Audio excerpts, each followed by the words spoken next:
juga kan Pak Ramadan di DPR. Iya, siap. Yang juga tak kalah sibuknya, khususnya sibuk pemikiran, sibuk dalam melayani khususnya dan sebagainya. Nah, ini bagaimana memadukan ini? Keluarga, mengurus organisasi bulu tangkis, kemudian tugas di DPR. Ya, waktu itu kita masih baru di Masih baru, dunia Pak bulu Stas. tangkis. Ibaratnya kalau main 10 kali main 11 kali kalah. Ya, karena baru pegang bulu. Artinya bulu kalau raket. kita masuk event mungkin di grup A atau grup B? D minus plus.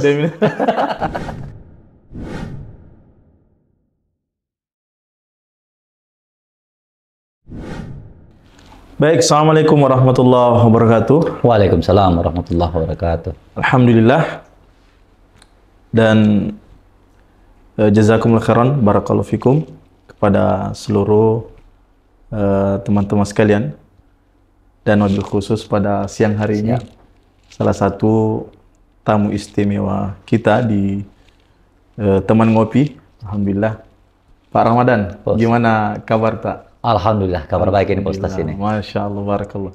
Memang saya melihat ini dari style tak ini, dari mimiknya ini sangat gembira saya lihat. Alhamdulillah. Iya, dan Masya Allah teman-teman di teman ngopi ini, di podcast kali ini kita memang berusaha untuk menjadikan ini satu ruang, satu tempat untuk bagaimana supaya pemuda-pemuda Kolaka, bagaimana supaya generasi-generasi yang ada di Kolaka ini kita bisa bersilaturahim lewat program teman ngopi ini. Mudah-mudahan Allah berikan jalan yang terbaik. Amin. Allah berkahi insya Allah.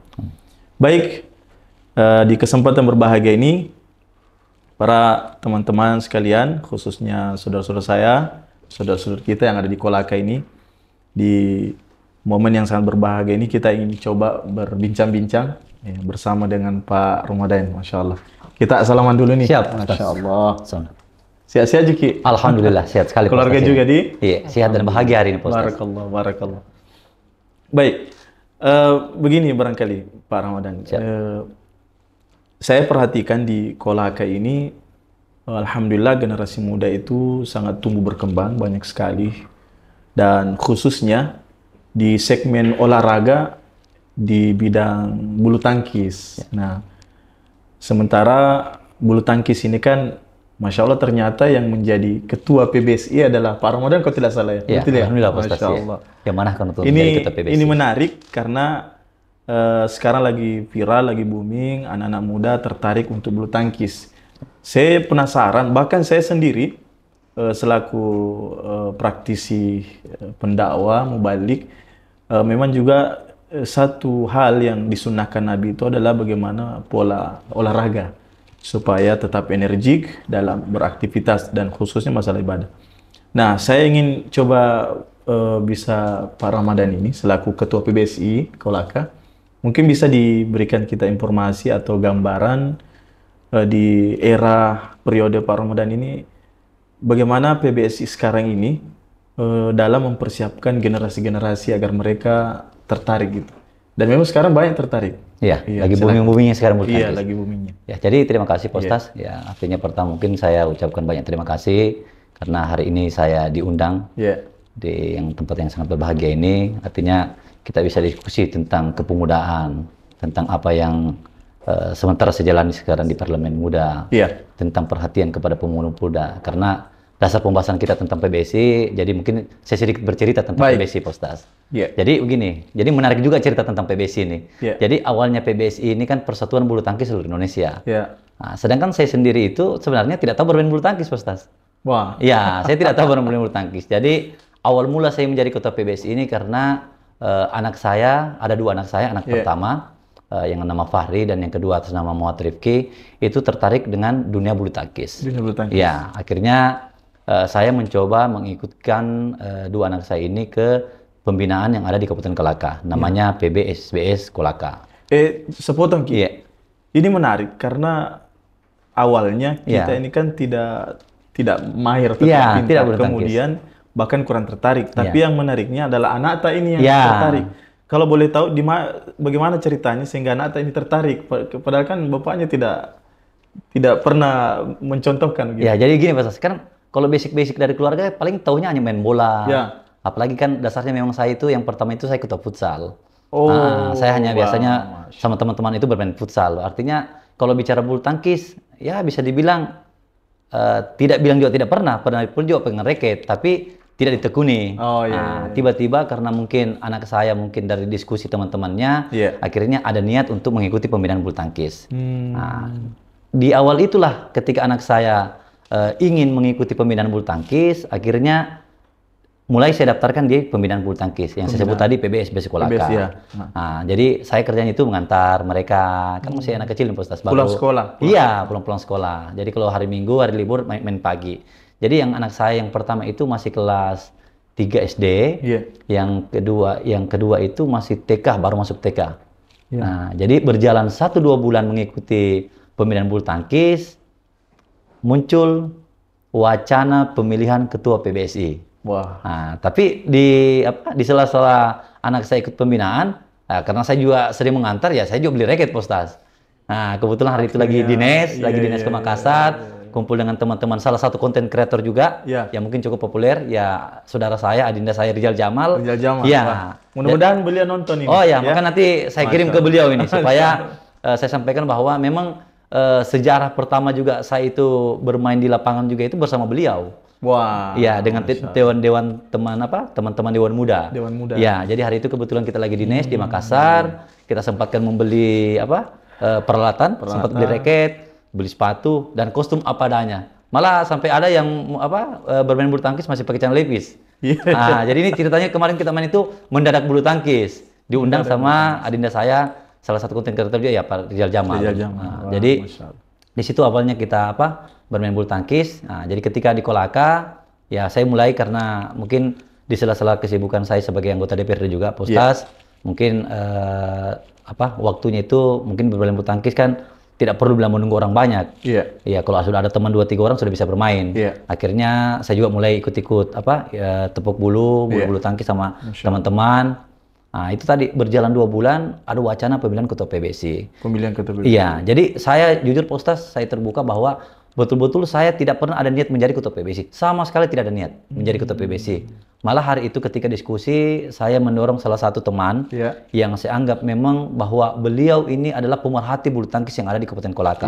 Saya lihat bagaimana dia berkorban untuk teman-teman bulu tangkis. Dia juga salah satu, bukan juga atlet, tapi dia salah satu juga artinya yang menggemari olahraga bulu tangkis ini. Artinya dia kan sudah tidak bisa berprestasi karena sudah bukan tua juga, tapi sudah masuk umur kan. Nah, jadi hari itu saya dengar diskusinya, ya cobalah kalau begitu kita diskusi bersama-sama, kita dorong beliau untuk menjadi ketua PBSI. Ketika kemarin itu kita mengusung karena ada beberapa problem, karena memang tidak bisa dipungkiri bahwa ketika memegang salah satu cabur itu tidak mudah Postas, itu berat. Karena dalam cabur itu bahasanya begini, kita menjadi ketua cabur itu bukan untuk mencari uang, tapi kita yang mencarikan uang. Oh begitu. Iya, jadi begini, saya sedikit membahas bahwa ketika menjadi cabur itu memang ada dana pembinaan. Ada dana pembinaan. Iya, dana pembinaan di bawah naungan KONI. Jadi tiap tahun itu kadang kita dapat anggaran 10 sampai 15 juta. Tapi itu dalam setahun. Nah, di mana kita tahu bahwa dalam setahun ini kan banyak agenda Postas. Banyak kegiatan-kegiatan bulu tangkis, banyak kegiatan-kegiatan event-event, dan memang ketika kemarin saya mencalonkan kan memang ada beberapa kandidat lain. Ya, artinya saya tidak usah sebut nama Postas. Yang jelasnya memang kompetitor saya kemarin itu adalah anggota DPR juga. 2 anggota DPR yang menjadi kandidat calon ketua PBSI. Saya itu belum calon itu hari, belum. Bakal calon pun juga belum.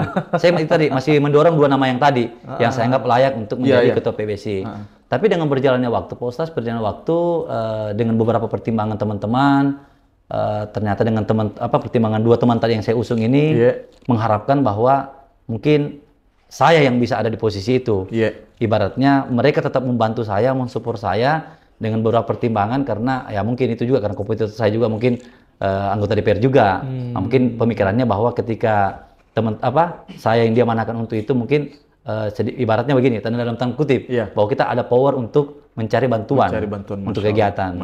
Nah, jadi hari itu terjadilah pemilihan Postas. Terjadilah pemilihan dari 3 calon ini bakal calon. 1 gugur, tidak mendapat dukungan. Jadi tinggal 2. Nah, ini juga beliau juga termasuk senior saya, tapi kita fair bahwa kita bertarung ini betul-betul untuk PBSI. Sedikit ini mungkin berbagi. Ada yang pernah menanyakan ke saya, Pak Ramadan ini terkait di lapangan bulu tangkis ya. Ini oknum saja, ini insidentil, bukan PBSI-nya. Ya.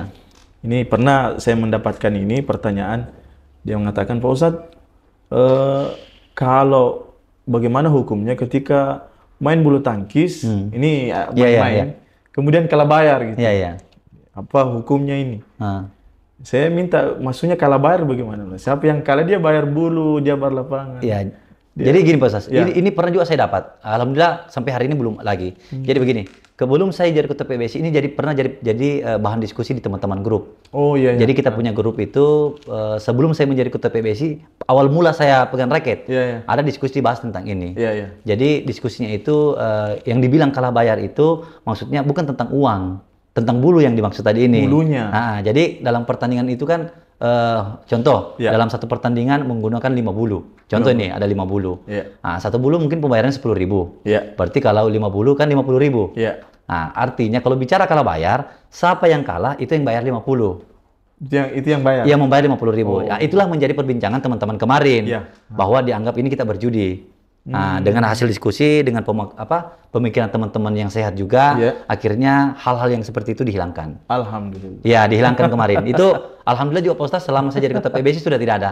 Jadi yang berjalan sampai hari ini ibaratnya pakai 5 bulu bayar 50.000, bayarnya sama-sama. Mau menang, mau kalah patungan. Ibaratnya ya kita kuat kan kita patungan. Nah, itu hitungannya dia. Masya Allah. Jadi tidak ada lagi Pak Ustadz. Jadi itu mungkin karena ada juga teman-teman yang mungkin pemikirannya baik. Kasih masukan yang baik, dan teman-teman juga walaupun ini dalam komunitas bulu tangkis banyak artinya tidak sekedar hanya teman-teman agama Islam, tidak, ada juga orang Muslim, tapi mereka paham. Masya Allah. Nah, makanya saya pikir kayaknya diskusinya terakhir itu saya belum jadi ketua PBSI, tapi sampai hari ini tidak ada lagi seperti itu Pak Ustaz. Tidak lagi seperti itu. Jadi kita sistemnya bayar masing-masing lah. Alhamdulillah. Ini kita harus jujur ya bahwa ini satu kemajuan yang sudah menjadi kebiasaan. Dan itu Masya Allah di periode ini bisa diubah. Karena memang dalam hal ini, dalam pandangan Islam, dia memang masuk kategori judi sebenarnya. Sehingga sangat tepat sekali ketika memang lebih baik ini ditinggalkan. Ini bagus sekali Masya Allah. Baik, kita coba angkat lagi nih yang sesuatu yang menarik.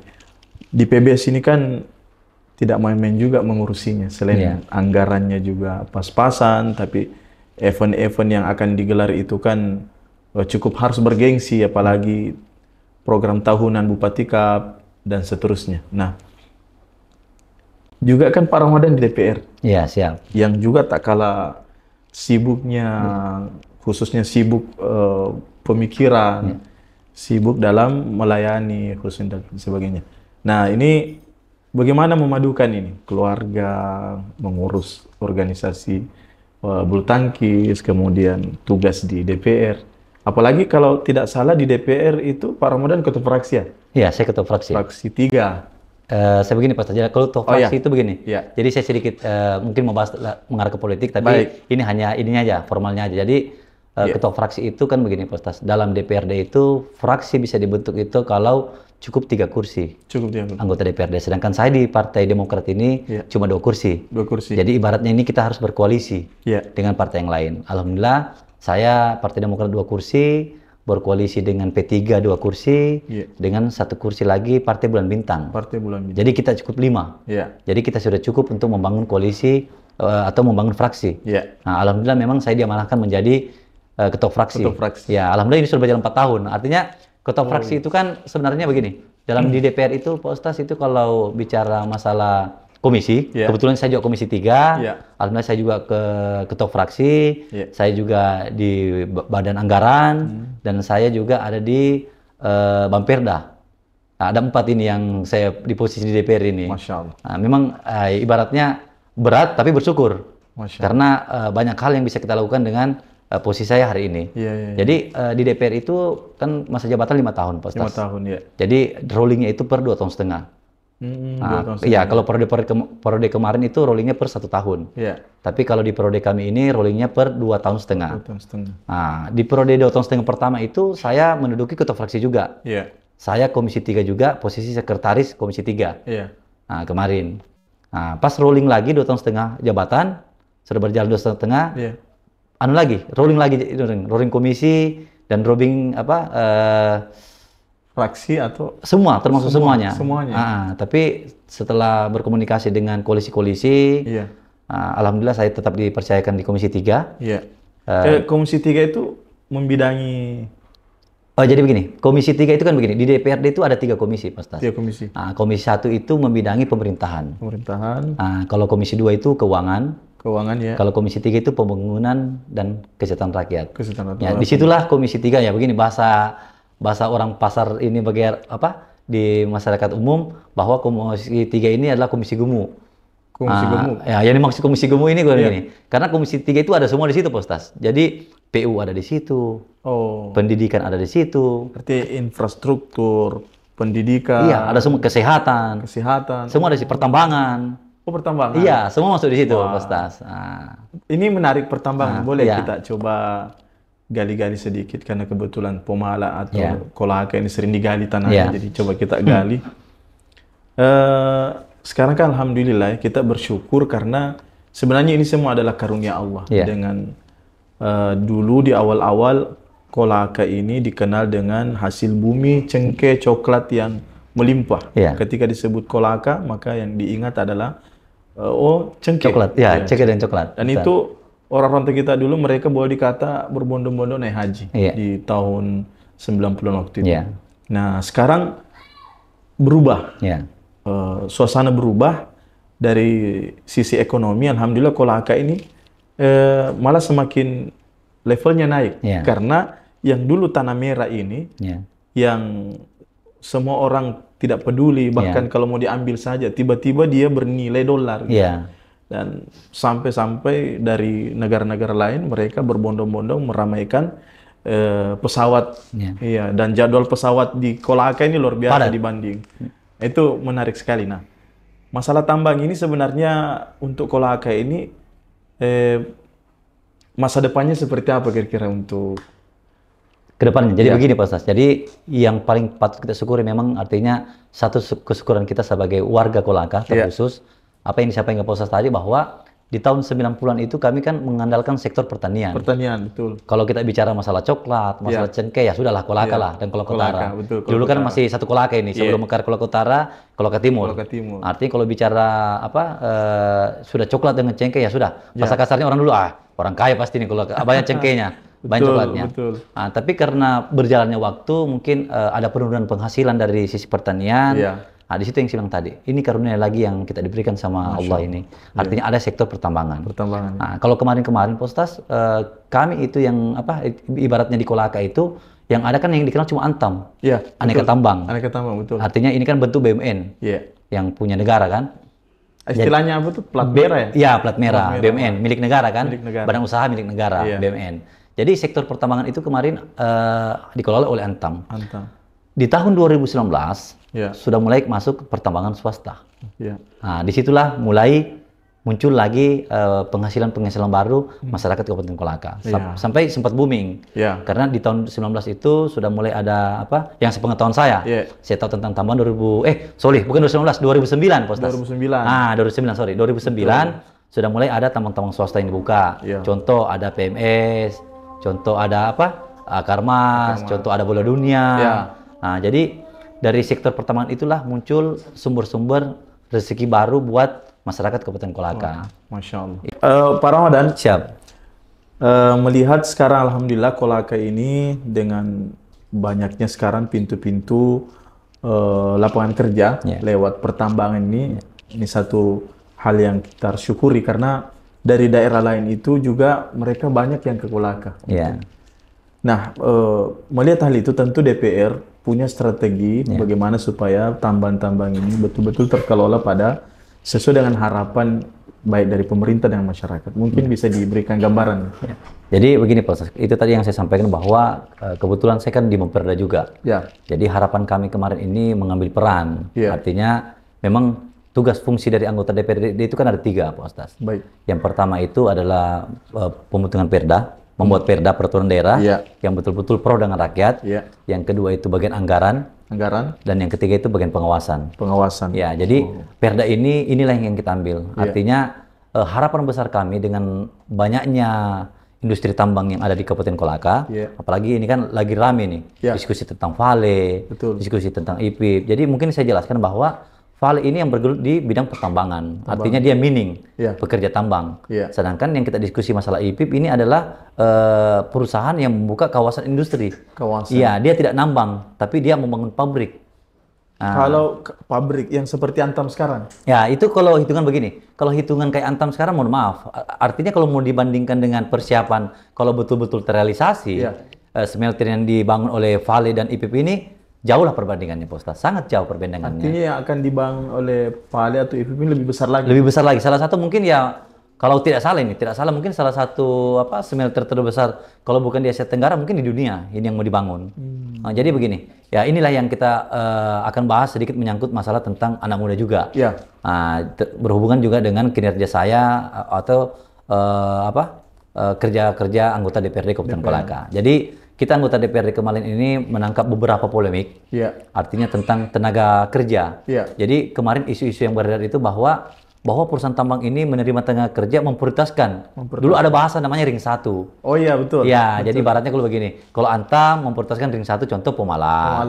Kalau perusahaan tambang swasta contoh ini PMS mungkin memprioritaskan karena dia ada di Desa Ketetobu, ring 1-nya masyarakat Ketetobu dan Tambea. Nah, contoh juga Akarmas karena adanya di Ketetobu memprioritaskan masyarakat Ketetobu. Jadi ini karena berhubung akan menerima lapangan kerja yang sangat besar. Informasi yang kami dapat dari manajemen perusahaan, kami sudah rapat dengan manajemen IPIP, dengan Vale. Ini estimasi penerimaan karyawan sampai 62.000. 62.000. Itu sangat luar biasa. Di tahun itu nanti di progres ketika smelternya sudah berdiri, sudah proses. Itu informasinya 2025-26. Ini kalau betul-betul terrealisasi. Karena begini, ya perlu kita paham bahwa Vale ini adalah kontrak karya. Vale kontrak karya antara negara dengan negara per 50 tahun. Nah, kebetulan Vale ini kan kontraknya sudah mau selesai di 2025. Mohon maaf, ini kurang lebih seperti Freeport. Begini, kalau Freeport kan memang dia di pertambangan emas. Kalau kita ini di Kolaka pertambangan nikel. Nah, ini kalau bicara ini mungkin Pak Ustaz pernah mendengar IMIP yang di Morowali. Iya, betul. Di Morowali kita lihat sekarang bagaimana membludaknya masyarakat yang ada di sana. Betul. Artinya sampai orang Kolaka pun lari ke sana. Nah, jadi kalau ini betul-betul terbangun di kabupaten kita ini, itu sangat luar biasa. Lebih besar lagi dari IMIP. Makanya kita IPIP. Nah, jadi itu tadi yang saya bilang tadi, mungkin IPIP kurang lebih penerimaannya itu kurang lebih 30.000. Nah, kan ada juga KNI, itu kan ini perusahaan antara Vale dengan Huayu. Ini IPIP punya Cina nih? Iya, punya Cina. Jadi dia semacam investor. Makanya itu tadi, ini menyangkut masalah ini yang saya bahas. Jadi makanya kita dari teman-teman Bamperda ini membuat perda. Membuat perda tentang tenaga kerja. Tenaga kerja itu yang kita maksud tadi. Jadi perdanya itu, bunyinya itu bahwa mewajibkan tenaga kerja 70% lokal. Kolaka. Jadi masyarakat Kabupaten Kolaka.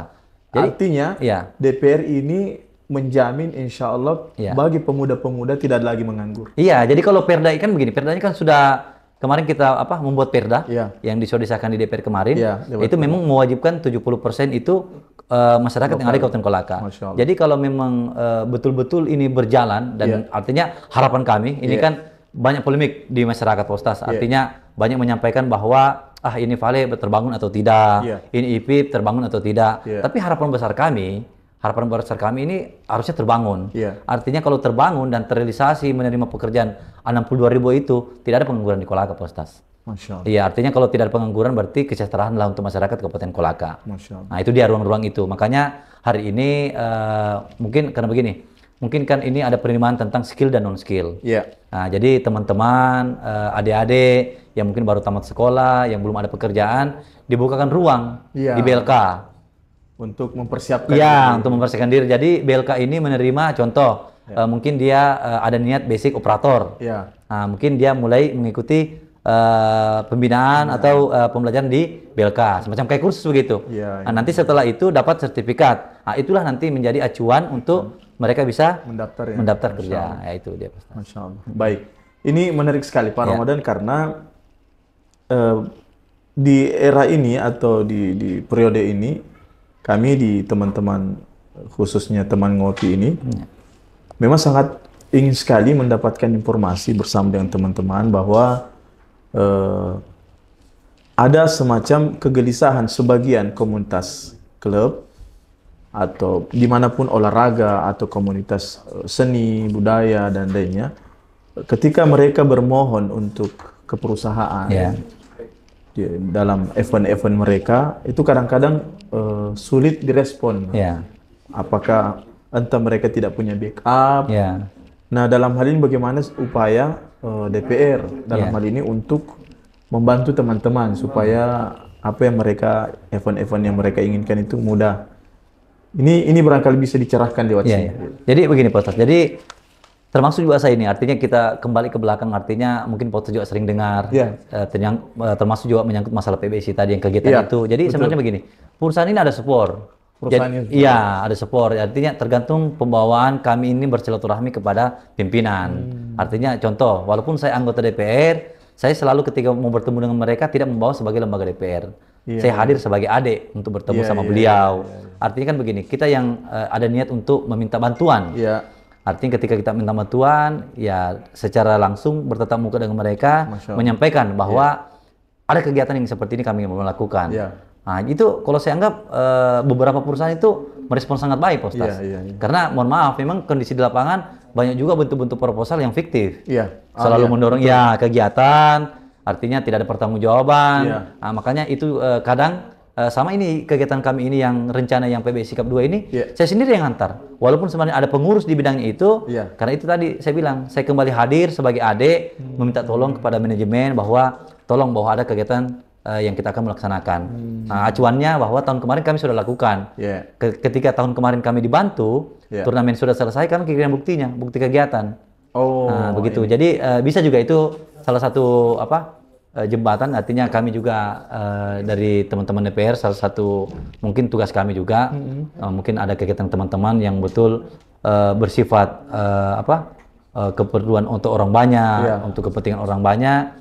Mungkin kami juga bisa menjembatangi, minimal ada komunikasi. Artinya dalam hal ini Pak Ramadan Hussein ingin menyampaikan ke teman-teman di Kolaka ini, bagi yang ingin buat event yang sifatnya edukasi, bukan sekedar hura-hura semata, dan beliau ingin mendampingi. Insya Allah Pak Ustaz, insya Allah Pak Ustaz, Masya Allah, ini satu kabar gembira, satu harapan yang boleh dikata semua komunitas lama menanti inspirasi seperti ini. Jadi sekali lagi kita bersyukur lewat podcast teman ngopi ini, kita berharap memang supaya ada inspirasi yang tersampaikan.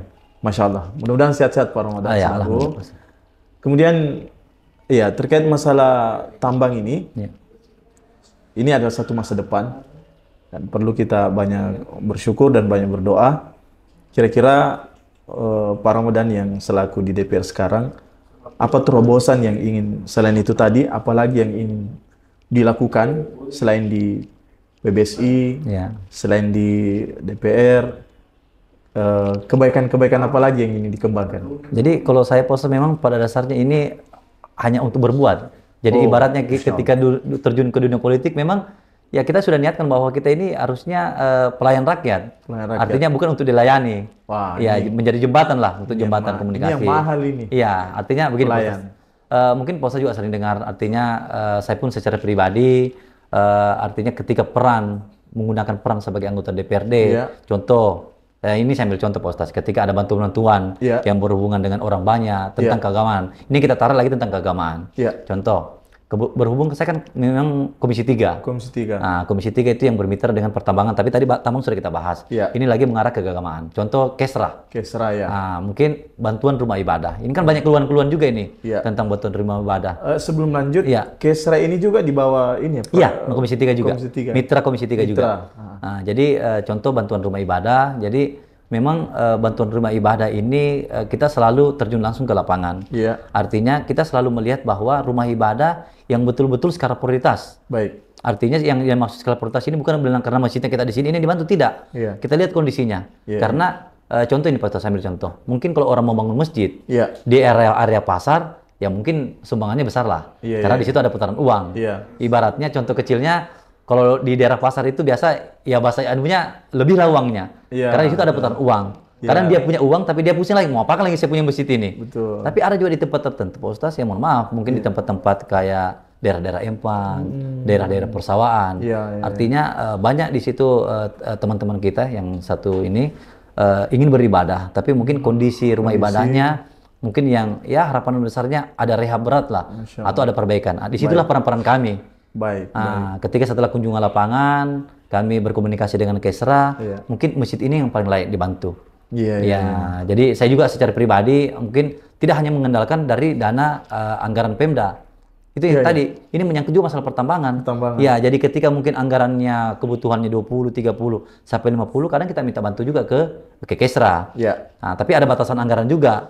Nah, ketika ada batasan anggaran, ya kita berkomunikasi lagi dengan perusahaan yang lain. Artinya saya secara pribadi juga memang ada berkolaborasi dengan salah satu direktur, yang usah saya sebut namanya. Kami ada agenda tahunan, Pak Ustaz. Oh, ini salah satu direktur di perusahaan? Iya, dia salah satu direktur di perusahaan. Ya, jadi memang saya selalu ada agenda tiap tahun itu menjelang bulan suci Ramadan. Kami ada agenda itu memakmurkan masjid di bulan suci Ramadan. Oh, nah, itu agenda tahunan. Ini program pribadi atau program pribadi? Komunitas? Pribadi di luar dari, artinya di luar dari bantuan Kesra tadi yang saya maksud. Oh, berarti dia sifatnya berkelanjutan? Ya, berkelanjutan. Ya, artinya cari amal jariah lah, Pak Ustaz. Artinya kita kan ada perusahaan, kita juga ada keuntungan, jadi tidak salah kalau kita berbagi. Jadi Pak Ramadan ini ingin mengatakan bahwa mumpung masih di DPR, peran ini, power ini, saya ingin gunakan betul-betul. Iya, betul. Bagaimana mitra saya ingin komunikasikan, bagaimana dengan kolaborasi di perusahaan bisa. Misalnya Pak Ramadan yang menginisiasi ini, ada beberapa rumah ibadah. Ayo. Sama-sama kita betul. Ya, betul. Itulah kemarin target kemarin Pak Ustaz yang kita akan lakukan. Jadi di agenda kami itu kan memang kurang lebih tiap tahun itu kita agendakan 20 masjid. Memang tidak besar bantuannya. Tapi ibaratnya kita sisir ini apa yang menjadi pokok-pokok yang menjadi skala prioritas untuk dibantu. Apalagi kita mengingatkan kalau bulan puasa itu kadang jamaah kan membludak ini di masjid. Nah, contoh-contoh kecil lah, bantuan-bantuan kecil. Artinya tidak banyak. Contoh kemarin alat contoh pendingin ruangan, kayak AC, kayak kipas angin. Kalau bangunan-bangunan yang artinya ibaratnya membutuhkan tehel, ya kita bantu seadanya. Artinya tidak besar, tapi adalah sentuhan-sentuhan kami di tiap tahun itu. Itu sudah berjalan kurang lebih 2-3 tahun, Pak Ustaz. Alhamdulillah sudah berjalan 2-3 tahun. Mudah-mudahan Pak Ramadan bisa lebih ditingkatkan lagi. Ya, insya Allah. Yang dulunya masjid itu rehab kecil, bisa di level bangun masjid langsung. Ya, alhamdulillah. Masalah itu jauh lebih prestasi lagi. Dan kita sangat, teman-teman sekalian sangat beruntung di kesempatan ini mendapatkan inspirasi dari seorang sosok pemuda yang inspiratif, yang memainkan perannya bukan hanya di satu sisi saja, tapi beliau mampu untuk menyentuh segmen-segmen lainnya. Dan ini teringat dari sebuah kalimat yang indah dari seorang pepatah mengatakan bahwa jika seorang pemuda tumbuh dalam kebaikan, maka apapun yang ada di hadapan dan di tangannya, maka akan melahirkan sebuah karya dan akan memperbaiki dan mempersiapkan generasi yang akan datang. Mudah-mudahan ini adalah satu potret pemuda hari ini untuk Kolaka.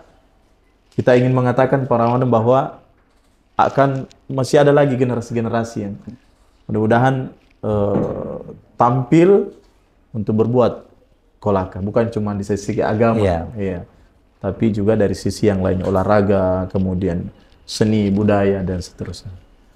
Baik, karena waktu yang batasi, Pak Ramadan, sekali lagi, dan Sehat-sehat Ki. Alhamdulillah. Ya, lancar selalu dan semoga Allah menjaga dalam keluarga kita semua. Ya. Juga teman-teman yang ada di manapun, di sudut-sudut kopi, di ruang-ruang kesunyiannya, semoga Allah mudahkan semua, istiqomah Ki semua, sehat-sehat. Kami off dulu dan akan kembali on di sesi berikutnya. Assalamualaikum warahmatullahi wabarakatuh. Waalaikumsalam warahmatullahi wabarakatuh.